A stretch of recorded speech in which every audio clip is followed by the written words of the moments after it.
할렐루야. 주님의 크신 은혜가 말씀 가운데 여러분 안에 충만해지기를 주의 이름으로 축원합니다.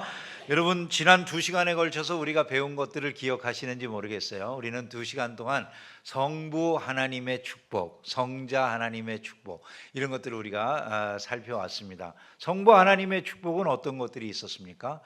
우리를 택하여 주시고 우리를 양자로 삼아 주신 것, 이게 성부 하나님의 축복이다, 이렇게 말씀을 드렸어요. 또 성자 예수님의 주시는 바 축복이 뭡니까?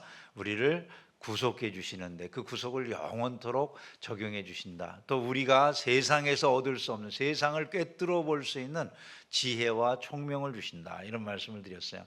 기억이 나세요? 세 번째, 우리만 아는 비밀, 우리만 아는 특별한 비밀을 우리에게 보여주셨는데, 모든 세계가 그리스도 안에서 통일이 된다, 이 비밀을 우리에게 알려주셨다. 네 번째는 어떤 것이 있습니까? 우리를 하나님의 기업이 되게 하셨다. 다섯 번째가 우리를 하나님의 영광이 되도록, 그죠? 우리가 하나님의 영광이 되도록 하셨다, 이런 말씀들을 배웠어요. 다 잊어버렸죠? 잊어버려도 돼요. 그러나 영적으로는 잘하는 거예요. 문제는 들을 때 다시 알면 되죠. 들을 때 들어보면 이런 것들을 우리가 들었구나라고 하는 게 깨달아지는 거, 그게 중요한 거고, 이제 뭐 몇 번 더 듣다 보면 알겠죠. 우리가 하여간 듣고 또 듣다 보면 자연스럽게 알게 되리라고 생각이 됩니다. 오늘은 우리가 이제 삼위 하나님 중에 성령 하나님이 우리에게 주시는 축복, 이것에 대해서 같이 생각을 하려고 합니다. 성부 하나님, 성자 예수님의 축복을 우리가 아는데, 성령은 도대체 뭘 하시느냐, 이런 생각을 할 수 있잖아요. 성령이 하시는 일을 한마디로 요약을 하면 이겁니다. 모든 이루어 주신 성부 하나님과 성자 예수님의 구속의 모든 사역들을 우리의 삶에 구체적으로 적용해 주시는 거예요. 우리의 삶에 한마디로 말하면 바로 그렇게 표현할 수 있는 것이죠. 구원의 적용이라. 칼빈은 이런 말을 했습니다. 성령은 우리를 그리스도와 연합시키는 끈이다, 이렇게 표현을 했어요. 성령으로 말미암아 모든 이제 구속의 일들이 다 완성이 되고 적용이 된다, 이걸 우리가 알아야 됩니다. 그런데 성령께서 우리의 마음속에 이루어 주시는 놀라운 축복의 일들이 무엇인가? 첫 번째 일은요, 조명을 해 주시는 거예요. 우리 마음속에 조명을 해 주신다. 이 조명이 뭡니까? 깜깜하게 어두운데 지금 여기 조명이 들어오잖아요. 조명이 들어와서 이제 보이는 거죠. 빛이 들어와서 우리를 밝혀주는 걸 조명이라고 말하지 않습니까? 그 조명하시는 일이 성령이 하시는 일이라는 거예요. 자, 그리스도인이라고 표현하면, 우리가 그리스도인이 누군가요? 그리스도인이 복음의 진리를 듣고 믿는 사람들이 그리스도인이다, 이렇게 말할 수 있겠죠, 그죠? 복음의 진리를 들을 뿐만 아니라 그걸 믿고 있어요. 여러분, 예수 그리스도께서 이 땅에 오셔서 여러분들을 구원하시기 위해서 행하신 십자가와 부활과, 그리고 저 하나님 보좌 우편에 앉아 계심과 재림에 대한 모든 말씀을 믿으시나요? 주는 그리스도시요 살아계신 하나님의 아들이십니다라는 이 고백을 믿습니까? 그러면 여러분들이 바로 복음의 진리를 믿는 사람들이다라고 말할 수 있는 거잖아요. 들을 뿐만 아니라 그걸 믿어요. 그 사람들을 그리스도인이라 이렇게 말한단 말이죠. 그런데 우리가 그리스도인이 바로 그런 사람이라고 하면 아닌 사람들에 대해서 생각을 하게 되잖아요. 아닌 사람들은 나는 어제까지 내 친구랑 똑같았어요. 내 친구랑 같은 동네에서 자라고 공부한 것도 비슷비슷하고 같이 대학을 다니면서 뭐 하던 일들도 다 비슷비슷하고 직장에 취업을 했는데 뭐 기껏해야 뭐 조금 차이가 있다고 해봐야 삼성이냐 아니면 그냥 일반 직장이냐 뭐 이런 차이는 있을지 모르지만, 하여간 다 같이 직장 생활하면서 뭐 올라가는 과정도 비슷비슷해 가지고 뭐 가다 보니까 어떤 친구는 뭐 과장도 되고 부장도 되고 뭐 조금 늦느냐 뭐 하느냐 정도지, 되게 그런 정도 일반적으로 살아가는 사람들이 그렇게 살잖아요, 그죠? 예? 아니에요? 되게 좀 그 정도 살면 그냥 아주 평균적으로 보통의 삶을 잘 사는 거다 우리가 이야기할 수 있지 않겠습니까? 그렇게 그냥 사람들이 다 살아요. 똑같은 동네에서 자라가지고 똑같이 살고 있는 내 친구가 이상하게 나는 그것을 믿고 있는데 이 친구는 안 믿는 거예요. 아니 뭐 복음의 진리가 대단히 복잡한 게 아니잖아요. 우리는 다 죄인이고 죄인이 스스로를 구원할 길은 없고, 그렇기 때문에 예수 그리스도께서 하나님의 아들로 이 땅에 와서 우리와 같은 죄인들을 위해 대신 십자가를 져주시고 그분을 믿는 사람들은 누구라도 다 구원하신다고 그래서 나는 아멘하고 내가 그걸 믿는단 말이죠. 그런데 이상하게 내 친구 이 김 부장은, 내 친구 저 김 교수는, 내 친구 저 박 실장은, 내 친구 저 김 선생은 안 믿는 거예요. 이게요. 예? 이상하죠. 아무리 내가 교회 가자고 해도 이걸 안 믿어요. 여러분 그런 경험들이 없으세요? 아니 똑같은 동네에서 똑같이 비슷한 거 배우고 비슷하게 자라왔는데 이상하게 이 친구는 왜 안 믿냐 말이죠. 나는 가슴이 답답해 죽겠다는 거예요. 교회에 가서 좀 함께 신앙생활하면서 교제하면 좋겠는데 너는 왜 다른 건 다 나랑 같이 술 마시자라고 하면 같이 잘 마시고 다른 건 다 잘하는데 왜 교회만 가자면 안 가냐 이래. 술 마시는 집사님들이 하도 많아서 이런 얘기를 했어요. 왜 너는 나랑 안 가냐 이래. 그 친구가 이런 이야기를 하죠. 야, 무슨 너는 그거 쓸데없는 짓을 하냐? 난 예수는 절대로 못 믿겠더라. 이렇게 이야기하는 거죠. 다른 건 그렇게 다 뭐 친구 따라 강남도 간다고 다 따라다니는 것 같으니 친구들이 그런 일은 같이 안 하려고 그래요. 왜 그럴까요, 여러분? 너무나도 쉬워 보이는 이 복음의 진리를 사람들이 따르지 않는 이유가 무엇인가? 다른 것이 아니라는 거죠. 바울 사도가 이렇게 얘기했어요. 육에 속한 사람은 하나님의 성령의 일들을 받지 아니한다. 그 친구들이 육에 속해 있기 때문이라는 거예요. 나는 나도 모르는 사이에 영에 속한 사람이 됐는데 그 친구들은 여전히 육에 속해 있기 때문이라는 거죠. 아무리 세상에서 세상 이치를 잘 아는 것 같고 공부를 많이 해서 학위를 몇 개씩, 박사학위를 몇 개씩 갖는다고 해서 이게 깨달아지는 게 아니라는 거예요. 어거스틴이 회심할 때에도 비슷한 과정을 거치죠. 당대 최고의 지성인이라고 말할 수 있는 사람이 어거스틴이에요. 밀라노 대학의 교수였고 그 어머니 모니카는 독실한 신자로서 자기 아들이 돌이키기를 위해서 기도하고 있었지만 32년 동안 이 아들은 돌이키지를 않는 그런 상황에 있었던 사람이에요. 똑똑하니까 뭔가를 많이 아는 것 같지만 그의 마음은 마니교라고 하는 이원론에 빠져 있었고 세속적인 야심이 그 마음속에 사라지지 않고 육체적 쾌락에 사로잡혀서 사생활을 낳고 이러고 살던 인물이었다 그 말이죠. 근데 그 어거스틴이라고 하는 인물을 위해서 어머니는 안타깝게 기도를 해요. 어거스틴은 여러 차례 복음을 들을 기회가 있었어요. 복음을 듣는 그 대상 중에, 그에게 복음을 전해준 대상 중에는 암브로시우스라고 하는 주교도 있었어요. 대단한 사람들인 거예요, 당대. 그러나 문제는 그 마음속에 복음이 받아들여지지를 않으니까 이 사람은 육체적 쾌락을 추구하면서 그렇게 살아갔던 거라는 얘기죠. 그런데 어느 날 그가 한 정원을 거닐고 있는데 저 멀리서 어린아이들이 부르는 노랫소리가 들리는 거예요. 톨레레게 톨레레게 하는 소리가 들렸대요. 집어들어서 읽어라 이런 그 뜻이라고 그럽니다. 라틴 말로. 집어들어서 읽었다 그 말이에요. 근데 그 집어들어서 읽은 게 뭐였다고요? 성경이었다는 것이죠. 로마서에 있는 말씀 한 구절이 눈에 띄었어요. 그 말씀은 이렇게 되어 있더라는 것이죠. 낮에와 같이 단정히 행하고 방탕하거나 술 취하지 말며 음란하거나 호색하지 말며 다투거나 시기하지 말고 오직 주 예수 그리스도로 옷 입고 정욕을 위하여 육신의 일을 도모하지 말라. 그 순간에 성령이 그의 마음에 빛을 비춰주시니까 이 사람이 깨닫고 돌이킨 거예요. 기독교 역사상 가장 위대한 그런 사상가 중에 한 분으로 이분이 서게 된 줄로 믿습니다. 그때까지 그런 삶을 살지 않던 사람이 그 짧은 조명으로 말미암아 인생이 달라지는 거예요. 성령이 바로 이와 같은 일들을 하시는 거라는 거죠. 그 영혼 속에 그리스도를 알게 해주세요. 내가 몰랐는데 내가 죄인임을 알게 하셔요. 깜깜한 어둠 속에서는 아무것도 안 보이잖아요. 사람들은 자기네들이 어두움 가운데 있는 줄 몰라요. 그래서 주변이 아무것도 안 보이니까 내가 하는 게 잘못인지를 모르는 거예요. 어거스틴도 마찬가지였다는 거죠. 내가 지금 그렇게 사생활을 낳고 이런 생활을 하면서도 그냥 육체적 쾌락을 추구하고 살아가는 것, 이게 나쁜 거라는 생각을 안 하니까 그냥 그러고 산 거예요.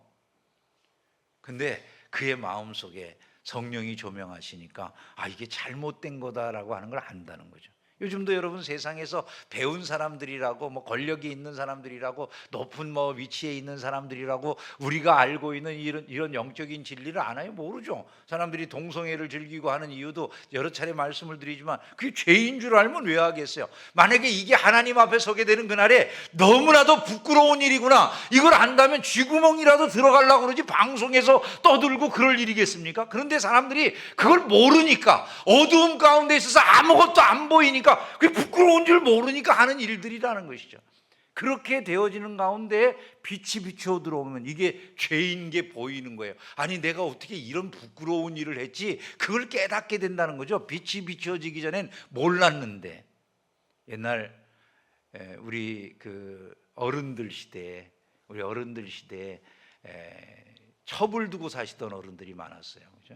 저희 할아버지 정도 되는 그 시대를 가보면 첩을 두신 분들이 많았어요.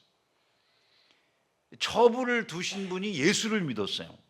이전까지 첩을 두는 건 권세의 상징이고 돈 있는 것의 상징이었어요. 아니, 남자가 첩 하나도 없이 어떻게 살아? 이러고 살았어요. 더군다나 돈 있는 사람들이. 근데 그러다가 자기 자신이 무언가를 알게 됐어. 갑자기 그의 마음속에 성령의 조명이 들어와서 말씀을 깨달아요. 이분이 어떻게 할까요? 잘못을 돌이키고 회개하게 되는 거예요. 그럼 첩이었던 분은 어떻게 되었을까요? 그분도 역시 깨닫는 거예요. 내가 이렇게 살아서는 안 되는 거였구나라고 하는 걸 알게 된다, 그 말이죠. 그래서 돌이키고 그 당시 많은 분들이 예수 믿으면서 각 가정이, 깨어졌던 가정들이 회복되고 이런 일들이 일어났던 거예요. 그 이전에는 그게 힘이에요. 그게 좋은 일인 줄 알아요. 남자가 이 정도 해줘야 그게 능력 있는 남자라고 알았다, 그 말이죠. 근데 그게 그렇게 부끄러운 일인 줄을 몰랐던 거예요, 이 사람들이. 비추어지니까, 조명이 들어오니까 갑자기 환하게, 야, 이게 세상에 부끄러운 짓을 하고 있었던 거야, 그걸 알게 되더라는 것이죠.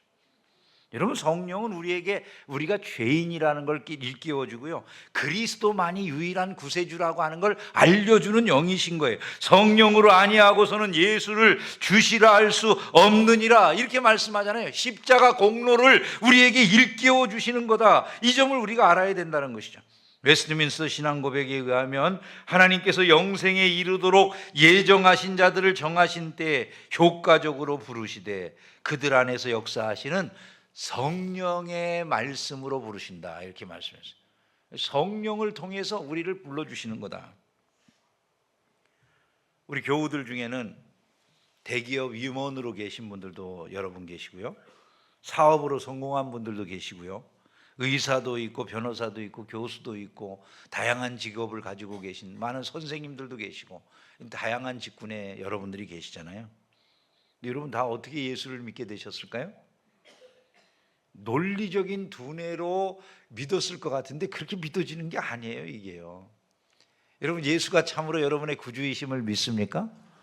그게 그냥 여러분들이 믿은 것 같잖아요. 그거 어떻게 믿겠어요? 2000년 전 30대 정도의 짧은 생을 살고 유대라고 하는 그곳을 떠돌다가 세상을 떠나간, 비참하게 십자가에 매달려서 죽은 한 유대 청년이 하나님의 아들이라고 믿는다는 거 아니에요, 그죠?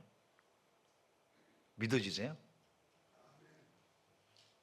안 믿어지세요? 그게 믿어지면 기적인 거예요, 그죠? 믿어지면. 그거 어떻게 믿겠어요? 근데 그게 믿어지는 거예요. 그 십자가가 나하고 아무런 상관이 없는 것 같았는데 그게 믿어지는 거예요. 저도 마찬가지예요. 하나도 그런 게 안 믿어졌었는데, 저는 원래 아주 논리적인 생각을 좋아하지 감성적이라든지 막 이런 걸 별로 좋아하는 사람이 아니에요. 좀 사설적이지 시적이 아니야. 뭘 봐도. 그리고 말을 하는 거나 뭐나 제가 상당히 논리적이죠. 네? 나는 이게 뭐 시적인 얘기보다는 논리적인 얘기를 좋아하는 사람인데, 아니 세상에 다짜고짜 처녀가 아이를 낳았다고 그러고, 예? 그가 뭐 죽었던 사람이 다시 살아났다고 그러고, 여러분 이런 게 그냥 믿어집니까? 안 믿어지는 거예요. 이게 어리석어 보이는 게 안 믿는, 육에 속한 사람들에게는 그게 정상인 거예요. 그거 어떻게 믿어지겠어요? 근데 믿어진다고 이야기하는 사람들 중에 세상에서 보면 다 똑똑하고 잘났다는 사람들이 다 그런 걸 믿는다고 그러잖아요. 저도 안 믿어졌으니까 제 멋대로 살던 그런 가운데 마음속에 그게 믿어지더라니까요. 그래서 저는 제 인생에서 최고의 기적적인 사건은 예수가 믿어진 사건이라고 생각해요. 그것처럼 기적이 없는 거예요, 세상에. 그것도 너무나 우스운 자리에서 믿어졌어요. 그냥 이러고 우리 청년들이 공연하듯이 촌극, 옛날에 촌극이라고, 개척교회에서 촌극하면은 얼마나 후지게 하겠어요, 그죠? 하는 것도 그냥 예수님 역할을 하는 청년은 좀 멋있게 이렇게 예수님처럼 단장한 게 아니라 성가대 가운 입고 이러고 이제 예수님 모양으로 서 있는데, 거기에 이제 끌고 나온 로마 병정 역할하는 청년이 여기 손바닥에다 대고 자기 손바닥 이렇게 앞에다가 놓고서 서 있는 청년 앞에다가 자기 손바닥 놓고 못 박는다시피, 제가 옛날 같으면 아이 꼴값하고 있다 이랬을 것 같아 진짜로. 근데 여기다가 이렇게 치는 박수 소리가요, 여기서 들리는 못 소리로 들려요. 못 박는 소리로. 그리고 통곡하고 변화를 받았어요. 여러분, 예수 그리스도를 믿는 그것이요, 우리 힘으로 되는 게 아니에요. 여러분들이 믿으시면 성경이 뭐라고 말씀했다고요? 성령으로 아니하고서는 예수를 주라고 할 자가 없다 그랬잖아요. 그래서 그렇게 되어진 거예요. 우리가 연구하고 우리가 똑똑해서 우리가 많은 것을 지금까지 참선을 해서 깨닫는 게 아니에요. 그런 걸 백날을 해도 안 되는 거예요. 성령이 우리 가운데 임하셔서 조명하시니까 빛을 비춰서 무엇인가를 제대로 알도록 해주셨기 때문에, 예수님이 내 안에 구주시구나, 그게 깨달아져서 믿게 되는 거예요. 여러분들이 그 사실을 믿는다면 가장 놀라운 축복을 받았음을 믿으시기를 주의 이름으로 축원합니다. 그렇게 믿는 분들만 박수로 한번 크게 제일의 감사를 하나님 앞에 한번 올려드리겠습니다. 할렐루야, 할렐루야. 네, 여러분 그 믿음을 가지고 살아가시기를 주의 이름으로 축원합니다. 두 번째, 성령은 우리의 구원받은 신분에 도장을 찍어주시는 영이시다, 그렇게 말씀했어요. 인치시는 분이다 이렇게 말씀하잖아요. 13절에 보니까 믿어 약속의 성령으로 인치심을 받았으니, 인치심을 받는다라는 게 뭐예요?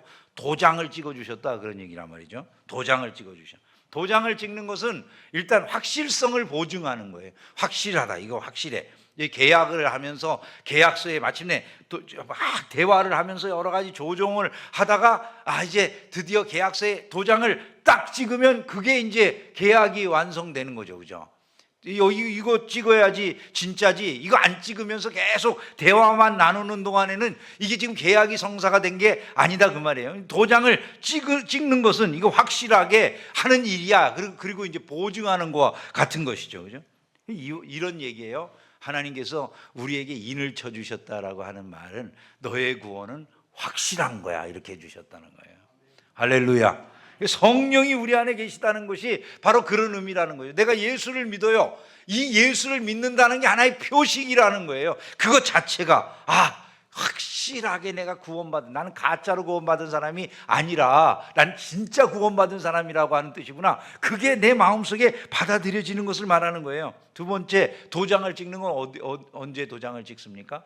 우리가 옛날 노예 시대를 알지만은 노예라든지 자기의 소유물, 소, 양, 말 이런 데다가 이제 그 집안의 도장을, 인장을 찍어주잖아요, 그죠? 그러니까 그 집안 가문의 인장이라고 하는 걸 딱 찍어줘가지고 이거 내 거야라고 구분을 해요. 잊어버렸다가도 찾으면 그 인장 보고서 이게 우리 집 소유의 물건이네, 이렇게 이제 찾는 거예요. 마찬가지로 하나님께서 우리에게 성령을 주셨다는 게 어떤 의미냐면 너는 내 것이다, 이런 뜻이라는 거예요.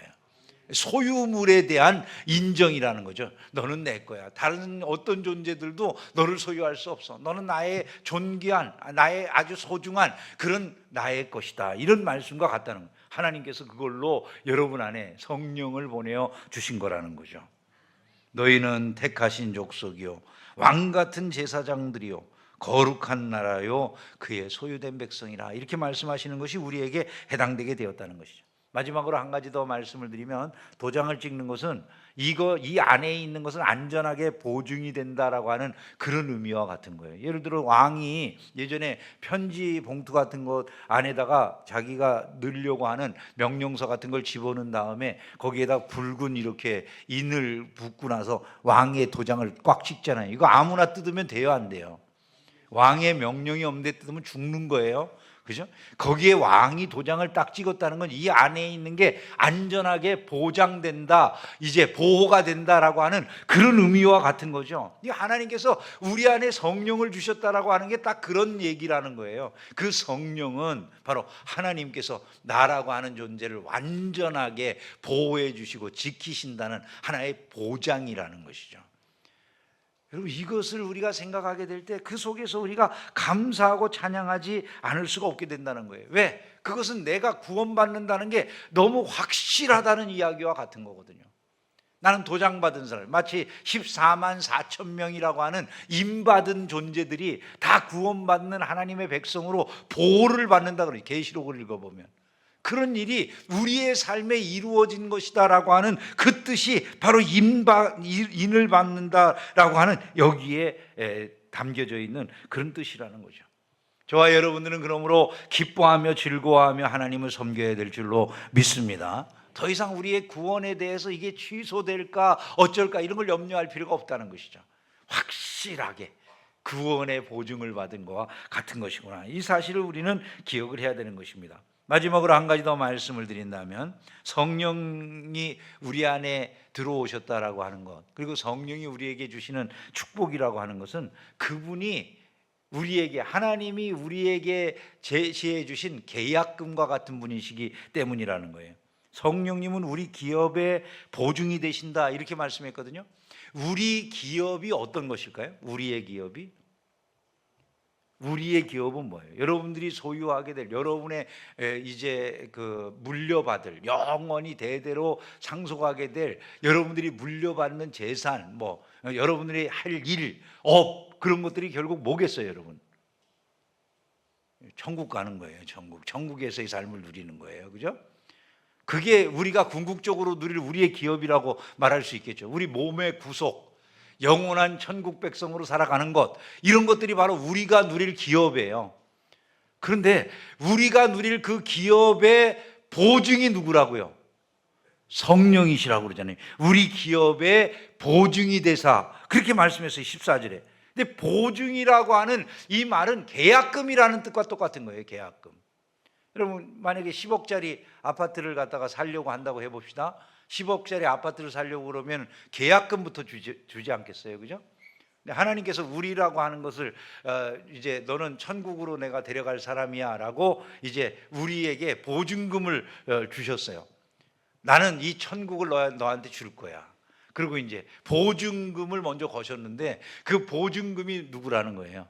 성령님이시라는 거예요. 내가 예수를 믿어요. 내 안에 성령이 계셔요. 그건 곧 뭐를 말하느냐면 하나님이 우리에게 보증금을 주신 사람이 나구나, 그걸 말하는 거예요. 그럼 보증금이라고 하는 게 주어졌으면 그 보증금이 내포하는 의미들이 있을 거 아니에요. 어떤 의미가 있습니까? 여러분, 보증금을 걸면 일단 전체 이 약속 전체를 이행하겠다는 그런 그 의미가 담긴 거죠. 보증금을 10% 건 거는 10%만 주고 말겠다는 거예요. 나머지도 다 주겠다는 거예요. 나머지도 다 주겠다는 거죠. 그러니까 하나님께서 우리 안에 성령을 보내주셨어요. 자, 천국이라고 하는 것을 다 누리게 해주실 텐데 이 천국을 누리기 전에 하나님께서 우리에게 먼저 10% 보증금을 주듯이 성령을 우리에게 보내주셨다는 거예요. 그것은 나머지 이 모든 걸 몽땅 주시겠다는 거예요. 이것만 주시겠다는 거예요. 몽땅 주시겠다, 그 약속과 같은 거다라고 하는 뜻이라는 거죠. 또한 보증금을 받으면 그 보증금 1억은 이미 내 거예요. 그 보증금을 건 사람 거예요. 뜻을 몰라요? 보증금을 내가 받으면 그 보증금 받은 내가 그 보증금을 마음대로 써요? 아니면 여전히 남의 돈이에요, 그게요? 내 돈이니까 내가 딴 데 가서 계약금도 걸고 그렇게 내 마음대로 쓰잖아요, 그죠? 그와 마찬가지로 하나님이 내 안에 성령을 보내어 주셨다라고 하는 것은 그만큼 내 안에서 천국을 누릴 수 있도록 그렇게 허락해 주신 거다. 미리 하나님 나라를 맛보게 해 주신 거다. 바로 그런 의미가 그 안에 담겨져 있다는 거예요. 뿐만 아니라 보증금을 건다는 것은 서로가 법적인 구속 속에 매이는 것을 말하는 거죠. 예를 들어 내가 이 계약을 어기면은 어떻게 돼요? 계약금을 떼든지 이러는 거잖아요. 그러니까 성령을 보증으로 주셨는데 성령은 뗄 수 있는 가능성이 있어요, 없어요? 불가능한 거잖아요. 그러니까 하나님이 우리와 맺은 그 언약을 반드시 지키셔서 너를 반드시 천국에 데려가겠다는 약속과 같은 게 바로 성령을 우리 가운데 보증으로 보내어 주셨다라고 하는 그런 의미라는 것이죠. 여러분, 기가 막힐 일이 아니겠습니까? 이게 바로 우리가 누리는 하나님의 축복임을 믿으시기를 주님의 이름으로 축원합니다. 우리 안에는 여전히 죄악의 잔재들이 남아있죠. 살다 보니까 때로 믿음이 흔들리기도 해요. 흔들흔들해. 육신이 연약해서 넘어질 때도 있어. 때로는 몸이 쇠약해지고 질병이 오고 그러니까 내 신앙도 막 흔들릴 때도 있어요. 그죠? 그러면 이런 생각이 들잖아요. 나 같은 사람도 천국 갈까? 막 이런 걱정도 생기고 이럴 수 있거든요. 그때 여러분들이 여러분 마음을 들여다보면 되는 거예요. 여러분 마음속에 성령이 계세요. 나는 여전히 주는 그리스도시요 살아계신 하나님의 아들이십니다라고 고백하는 마음이 있어요. 그러면 여러분들이 뭘 발견하셔야 된다고요? 내 안에 하나님의 보증이 있구나. 그걸 발견하셔야 돼요. 하나님께서 나에게 보내주신 보증이 있구나라고 하는 것, 그걸 찾으셔야 된다는 거죠. 요나단 에드워드 목사님이 1758년에 천연두 예방접종의 부작용으로 세상을 떠나게 되셨어요. 나이가 54살밖에 안 되셨는데 이분이 세상을 떠나시기 직전 임종을 앞두고 자기 가족들에게 이런 말을 했대요. 하나님께서 내게 성령을 주셨다는 것은 천국에서 나를 기다리시겠다는 하나님의 계약금입니다. 나는 이 육체가 썩어 흙으로 돌아가는 것을 두려워하지 않습니다. 왜냐하면 이미 내 영혼 안에 부활의 첫 열매를 맛보았기 때문입니다. 성령께서 내 안에 계시다는 것은 이 썩을 몸이 반드시 썩지 않을 몸으로 다시 일어날 것이라는 하나님의 서명입니다. 이렇게 말을 했어요. 이분은 평안하게 눈을 감으셨고 그 마지막 남긴 말은 이것이었어요. Trust in God and ye need not fear 이라고 하는 그런 말을 남겼다고 그래요. 하나님을 신뢰하십시오. 그러면 두려워할 것이 없습니다. 여러분, 이것이 우리 신자에게 주신 성령의 축복이라는 것을 잊지 않기를 주의 이름으로 축원합니다. 성령이 우리 안에 계시다는 것은 언젠가 우리의 몸이 변화되어서 그리스도의 몸처럼 영광스러운 존재가 된다는 그런 의미도 있지만 지금부터 그걸 누리는 것이다. 이미 맛볼 수 있도록 해주셨다. 10%는 맛본다 그랬잖아요, 그죠? 우리에게 보증금을 주셨는데 보증금의 그 축복을 우리가 누릴 수 있는 것처럼 마찬가지로 성령이 우리 안에 들어오셨다는 것은 성령의 은혜와 축복을 이 지상에서 누릴 수 있다는 거예요. 어떤 것들을 누리고 있을까요? 예를 들어 여러분들이 성경을 읽다가 깨달아져. 그냥 깨달아지는 것 같잖아요, 그죠? 그게 아니에요. 성경이 내 안에 들려지고 따라야 될 말씀이고 하나님의 말씀이라고 믿어진다면 그게 성령이 여러분에게 깨우쳐 주시는 놀라운 하늘의 축복인 거예요. 기도하다가 내가 그냥 허공을 치고 소리 지르는 것 같지가 않아요. 기도하는데 어느 순간 갑자기 내가 막 주님의 발 밑에 있는 것 같아. 저는 기도하다가 그런 순간들을 많이 경험해 봤어요. 사실은 진짜 제가 엎드려 있는데 내가 마치 예수님의 발 밑에 이렇게 있는 것 같아. 여러분, 그 순간에 그 사람들이 느끼는 기쁨들 같은 것은 말할 수 없는 것이죠. 정말 주님의 발 아래서 그분의 발을 쓰다듬기라도 하는 것처럼 느낌이 그냥 무슨 진짜로 그런 건 아니라고 하더라도 자기 마음속의 느낌이, 아마 기도해 보신 분들은 많은 분들이 그런 느낌을 가지실 거예요. 그때 우리는 이게 성령의 은혜구나라고 하는 걸 그냥 자연스럽게 아는 거예요. 그게 무슨 사람이 생각해서 되어지는 일들이 아니잖아요. 예배를 드리는데 예배가 너무 감격스러워서 갑자기 눈물이 흘러요. 그냥 아니 뭐 별다른 얘기가 아니고 맨날 하는 소리 같은데 어느 순간부터 그 예배가 내게 감격으로 다가와요. 그것들이 내게 갑자기 온 삶을 뒤흔드는 능력으로 내게 받아들여져요. 그런 것이 그냥 되어지는 것이 아니라는 거예요. 목사는 맨날 똑같은 얘기 하는데 성도들이 들을 때는 다 다르게 들을 수가 있거든요.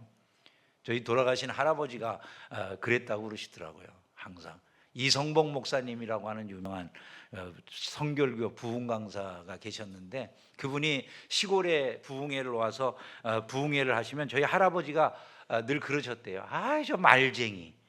목사님 보고 우리 할아버지가 어떻게 말만 저렇게 요란하게 떠드는지, 아니 저 말쟁이라고 그 목사님을 보고 그렇게 평가했대요. 근데 그 할아버지가 똑같은 설교, 그 이성복 목사님 외워서 달달달달달달 전국을 돌아다니는 부흥 강사니까 그렇게 하시는 분인데, 똑같은 설교를 하러 또 다음에 그 동네 부흥회를 오셨는데 그때 은혜를 받은 거예요. 세상에 이렇게 달고 단 말씀이 어디 있느냐. 이게 바뀌는 거예요, 여러분. 왜? 성령이 그에게 놀라운 은혜, 하늘의 놀라운 것을 맛보게 하시기 때문이에요. 형제 자매들과 교제하는데 너무 기뻐요. 내가 이제까지는 혼자였는 것 같은데 그 속에서 내가 천국과 같은 만족과 기쁨을 누리고 있다면 거기에 성령의 역사가 임하는 거예요. 아니 놈들하고 내가 뭐 그렇게 재미있을 일이 뭐가 그렇게 많다고 말이죠. 내가 죄를 지금까지 죄인 줄 모르고 살았는데 어느 순간 죄를 이길 능력을 갖게 돼요. 예? 환난 중에 흔들리질 않아요. 더군다나 제일 중요한 것 중에 하나는요, 우리가 하나님을 아빠, 아버지라고 부른다는 사실이에요. 여러분, 하나님 아버지라고 자연스럽게 나오시나요? 그냥 나오는 것 같잖아요. 아니, 하나님이 왜 우리 아버지예요? 우리 아버지가 따로 있는데. 그래서 어떤 아주머니가 며느리 덕분에 교회를 나갔는데 그렇게 기도했대잖아요. 하나님, 다른 사람 다 아버지, 며느리가 아버지 그러니까 자기도 아버지 할 수가 없어서 하나님 사돈어른. 안 믿어지면 그거 뭐라고 부르겠어요? 예? 며느리의 아버지니까 나에게는 사돈어른이. 여러분, 이 모든 것이 우리가 천국을 맛보고 있는 것이다라는 사실을 잊지 않기를 주님의 이름으로 축원합니다. 사람이 나이가 들어가요. 이제 한 해의 끝자락이잖아요. 벌써 12월인데 나이를 더 먹는다는 게 우리에게 심각한 문제죠. 여기 이 자리에 계신 성도들 가운데 상당수는 뭐 5, 60대, 70대 이렇게 이제 80대도 넘어가신 그런 우리 어른들도 많이 계시잖아요. 인생을 살아오면서 나이가 한 해 한 해 쌓여가지고 한 70, 80 이렇게 넘어가면 여러분 인생에서 야, 이거 정말 너무 귀중한 거다라고 하는 게 많이 사라지는 걸 느끼죠. 야, 그렇게 건강이 중요해. 근데 어느 날 보니까 건강도 한계가 있어. 그죠? 야, 돈 그러고 살았는데 어느 날 보니까 돈도 씀에 한계가 있어. 내가 막 지식 뭐 쌓는 거 열심히 살았지만 어느 날 보니까 이제 더 이상 지식도 별로야. 예? 권력 그냥 추구하고 살았는데 권력 높이 추구해서 대통령이 된다고 이런 만족이 있을 것 같으세요? 5년만 지나면 끝나버리잖아. 그냥 그 다음에 깜빵 갈까 안 갈까 이런 거 걱정하고. 만족이 있어요, 여러분? 그리고 생각을 해보세요. 우리 인간은요, 정해진 수명이 거의 대부분 일정해요.